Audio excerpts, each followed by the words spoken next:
అనంత కరుణామయుడు అపార కృపాశీలుడైన అల్లాహ్ పేరుతో ప్రారంభిస్తున్నాడు. సూర్య అల్-ముమినూన్ 4వ రుకు 51 నుంచి 77వ ఆయత్ వరకు. దైవ సందేశహరులారా, పరిశుద్ధ పదార్థాలను భుజించండి, మరి సత్క్రియలను ఆచరించండి.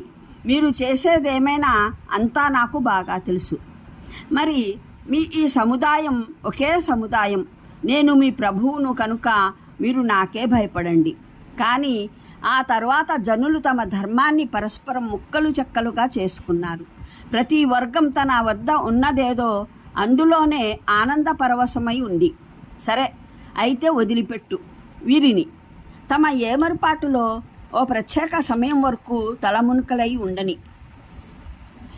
వీరేమని అనుకుంటున్నారు? మేమేదో వీరికి సంపదలు సంతానం ఇచ్చి సహాయపడుతూ ఉన్నామంటే వీరికి శుభాలను అందజేయడంలో నిమగ్నమై ఉన్నామని అనుకుంటున్నారా? కాదు. అసలు వ్యవహారం గురించి వీరికి స్పృహే లేదు. వాస్తవానికి ఎవరైతే తమ ప్రభువు భయోత్పాతం చేత భీతిల్లుతూ ఉంటారో, తమ ప్రభు ఆయట్లను విశ్వసిస్తారో, తమ ప్రభువుకు తోడుగా మరి ఎవరిని సహవర్తులుగా ఎంచరో, మరి ఎవరైతే ఇచ్చేదేదో ఇస్తూ ఉంటారో, ఎవరి ఆంతర్యాలు తమ ప్రభువు వైపునకు మరలవలసి ఉందన్న ఆలోచనతోటే కంపిస్తూ ఉంటాయో, వీరే శుభాల వైపునకు పరుగిడేవారు, మున్ముందుకు పోయి వాటిని పొందేవారు. మేము ఏ వ్యక్తికి అతని స్తోమత కన్నా అధికంగా కష్టపెట్టము. మా వద్ద ఒక గ్రంథం ఉంది. అది ప్రతి ఒక్కని స్థితి సరిగ్గా సవ్యంగా చెప్పివేస్తుంది. అయితే ఎవరికీ ఎట్టి పరిస్థితుల్లోనూ అన్యాయం జరగదు. కానీ ఈ వ్యవహారం గురించి ఈ జనులు ఏమాత్రం ఎరుగరు. ఇంకా వీరి ఆచరణలు కూడా పైన ప్రస్తావించిన ఆ విధానానికి భిన్నంగా ఉన్నాయి. వారు తమ ఈ చేష్టలు చేస్తూనే పోతారు. కడకు మేము వారిలోని విలాస తత్పరులను శిక్షగా పట్టుకుంటాము. ఇప్పుడు వారు బాధతో బొబ్బర్లిల్లడం మొదలెడతారు. చాలించండి ఇక మీ అరుపులు ఏడ్పులు. మా తరపున ఇక ఎటువంటి సహాయమో మీకు అందబోదు. నా వచనాలను వినిపించినప్పుడు మీరు ప్రవక్త స్వరం వినగానే పెడమరలి పరిగెత్తేవారు, పొగరుతో దాన్ని ఖాతరు చేసేవారు కారు. మీ చావిళ్లలో దాని మీద మాటల కోతలు కోసేవారు, వాగుడేమో వాగేవారు. అయితే వీరు ఎప్పుడూ ఈ వచనాలను పరిశీలనగా యోచించలేదా? లేదా వీరి పూర్వీకుల వద్దకు ఎన్నడూ రానటువంటి మాటను ఏదైనా ఇతను తీసుకువచ్చాడా? లేదా వీరు తమ సందేశహరుని గురించి ఎన్నడూ ఏమీ ఎరుగరా? అపరిచిత వ్యక్తి కావడం చేత అతనంటే ఉలిక్కి పడుతున్నారు. లేదా అతను మతి భ్రమించిన వాడన్న మాటను నిజమని అనుకుంటున్నారా? ఇదేమీ కాదు. నిజానికి అతను సత్యమే తీసుకువచ్చాడు. మరి వీరిలో అత్యధికులకు సత్యం అంటేనే పడదు. మరి సత్యం ఒకవేళ వీరి మనోకాంక్షల వెంటనే నడిచే మాట అయితే భూమి ఆకాశాలు వాటిలో వసించే వాటి వ్యవస్థ అంతా చిన్నాభిన్నమైపోయేది. అంతేకాదు, నిజానికి మేము వారి స్వంత ప్రస్తావనే వారి వద్దకు తీసుకొచ్చాము. మరి వారేమో తమ ప్రస్తావనకే పెడమరిలిపోతున్నారు. నీకువేమైనా వారి నుండి ఏదైనా ఆర్థిస్తున్నావా? నీకు నీ ప్రభు ఇచ్చినదే ఉత్తమమైనది. మరి ఆయన అత్యుత్తమ ప్రదాత. నీవైతే వారిని కేవలం రుజుమార్గం వైపునకు ఆహ్వానిస్తున్నావు. కానీ పరలోకాన్ని నమ్మని వారు నిజానికి రుజుమార్గాన్ని వదిలి ఎడంగా నడవాలని కోరుకుంటున్నారు. మేము ఒకవేళ వీరిని కరుణించినట్లయితే, నేడు వీరు లోనై ఉన్న విపత్తును తొలగించినట్లయితే వీరు తమ పెడసరితనంలో పూర్తిగానే దారి తప్పిపోతారు. వీరి పరిస్థితి ఏమిటంటే, మేము వీరిని విపత్తుకు గురి చేశాము. అయినప్పటికీ వీరు తమ ప్రభు సమక్షంలో తలవంచను లేదు, వినమ్రతను అవలంబించడము లేదు. అయితే మేము వీరి కొరకు కఠిన శిక్షల ద్వారాలు తెరిచే పరిస్థితి ఏర్పడినట్లయితే, అకస్మాత్తుగా ఈ స్థితిలో వీరు ఒక్క మేలు కలగదన్న నిస్పృహకు లోనైనట్లు నీవు గమనించగలవు.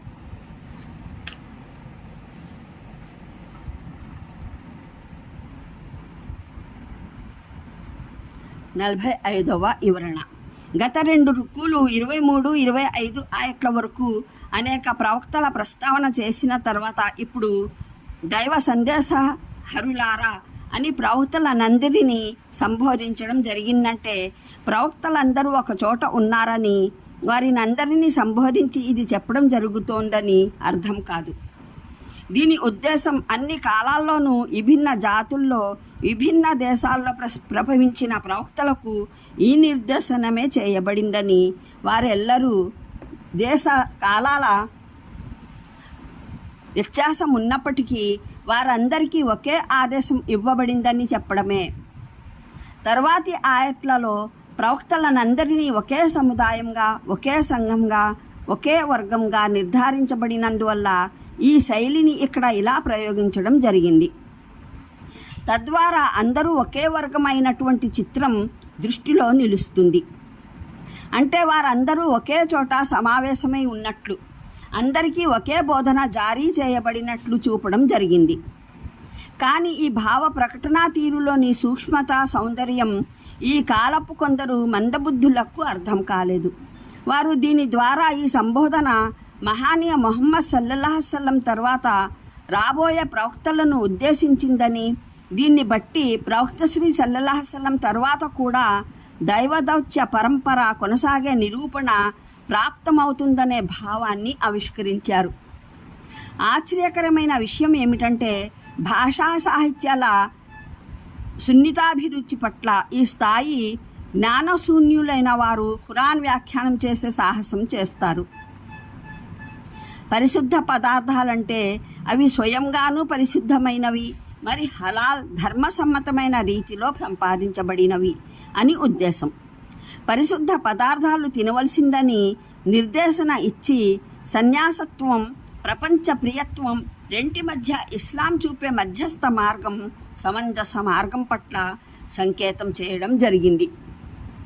ముస్లింలు అటు సన్యాసుల్లా పరిశుద్ధ ఆహారానికి దూరము కారు, ఇటు ప్రపంచ ప్రియుల్లా హరాం హలాల్ ధర్మాధర్మాల విచక్షణ లేకుండా ప్రతిదాన్ని మెక్కుతూ తిరగరు. సత్క్రియాచరణకు ముందు పరిశుద్ధ పదార్థాలు తినాలన్న నిర్దేశనాన్ని బట్టి స్పష్టంగా ఒక సూచన కానవస్తుంది. అధర్మ ఉపాధికి తోడుగా సదా ఆచరణకు ఎలాంటి అర్థము లేదు. మంచితనానికి తొలిమెట్టు మనిషి ధర్మబద్ధంగానే సంపాదించాలి, ధర్మబద్ధ ఉపాధినే తినాలి. హదీసులో ప్రవక్త మహానీయులు సల్లల్లాహు అలైహి వసల్లం ఇలా ఉపదేశించారు: జనులారా, అల్లాహ్ స్వయంగా పరిశుద్ధుడు, అందువల్ల పరిశుద్ధ వస్తువులనే ఇష్టపడతాడు. ఆ పైన ఆయన సల్లల్లాహు అలైహి వసల్లం ప్రస్తుత ఆయత్ పఠించారు. ఇంకా ఇలా అన్నారు: ఒక వ్యక్తి సుదూర ప్రయాణం చేసి ధూళి రేగి చిందువందైన జుత్తుతో వస్తాడు. ఆకాశం వైపునకు చూసి చేతులెత్తి ప్రార్థనలు చేస్తాడు, నా ప్రభు నా ప్రభు అని వేడుకుంటాడు. కానీ పరిస్థితి ఏమిటంటే అతను తినే ఆహారం అధర్మం, అతను తొడిగే బట్టలు అధర్మం, అతని శరీరం అధర్మ ఆహారంతో పెరిగింది. ఇక ఎటువంటి వ్యక్తి ప్రార్థన ఎలా స్వీకరించబడుతుంది? ముస్లిం, తిర్మిజీ, అహ్మద్, అబూ హురైరా ఉటంకించిన హదీసు. మీ ఈ సముదాయం ఒకే సముదాయం అంటే మీరు ఒకే వర్గానికి చెందిన జనం. మూలంలోని ఉమ్మత్ అనే పదం ఒకే సమిష్టి విషయం ఆధారంగా ఒక్కటైన జనవర్గానికి సూచించేందుకు ప్రయోగించే పదం. ప్రవక్తలు విభిన్న దేశ కాలాలకు చెందిన వారైనప్పటికీ ఒకే విశ్వాసం, ఒకే ధర్మం, ఒకే సందేశం ఆధారంగా ఏకమైన వారు.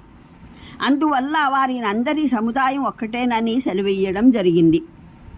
ప్రవక్తలందరూ ఏకత్రమైన ఆ సమిష్టి మూలం ఏమిటో అన్న విషయం ఆ తర్వాతి వాక్యం స్వయంగానే చాటి చెబుతుంది. మరిన్ని వివరాలకు చూడండి అల్-బఖ్రా 130, 133, 213, ఆల్ ఇమ్రాన్ 19, 20, 33.